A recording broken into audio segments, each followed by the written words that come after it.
pleasure. I thought we'd kick off by you giving us a brief summary of your long career to date for a young person.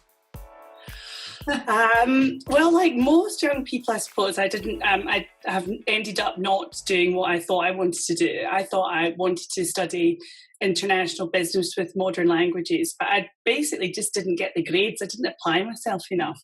So I was off on the round the world tall ships race when I got my grades and just went sailing, basically. So when I came back, my mother said, you're going to university regardless. You're going to be the first person in our family to go to university. And I looked through the Glasgow Herald to see what I could get into through clearing. And the options were horticulture, divinity or hospitality. Well, I don't like to be outside. I've got a very foul mouth because I've been around kitchens all my life. So hospitality it was. So the following week I started at the Scottish Hotel School. And in those days it was compulsory to do a student placement or you didn't participate in, or you didn't progress rather into the second year. So I wrote to about 20 hotels in Glasgow and only got 2 interviews and ended up being taken on as a linen porter at the Copthorne Hotel in Glasgow. And that's where it started.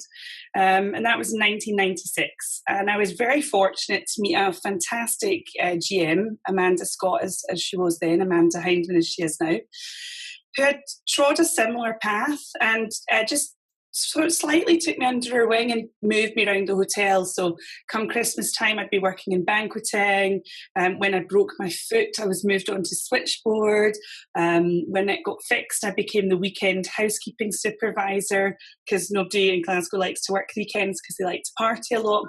And that was probably one of the hardest jobs I've ever had because if people didn't show up, not only did you have to check the bedrooms, but you had to clean them too. And the biggest day was 63 bedrooms that I cleaned on my own. So that was a brilliant experience working there.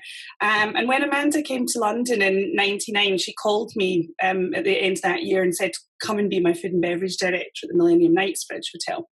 And I was the assistant food and beverage manager in Glasgow at the time. So it was quite a big jump, from Glasgow to Sloane Street and 4-star deluxe and all of that.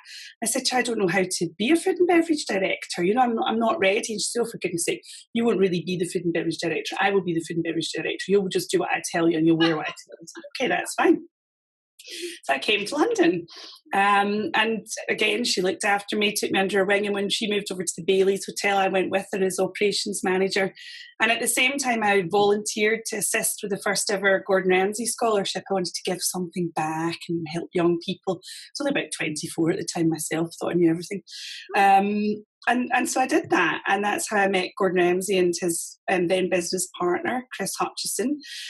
And they said, we're opening some restaurants and hotels and you seem to know about hotels. So, come and work with us.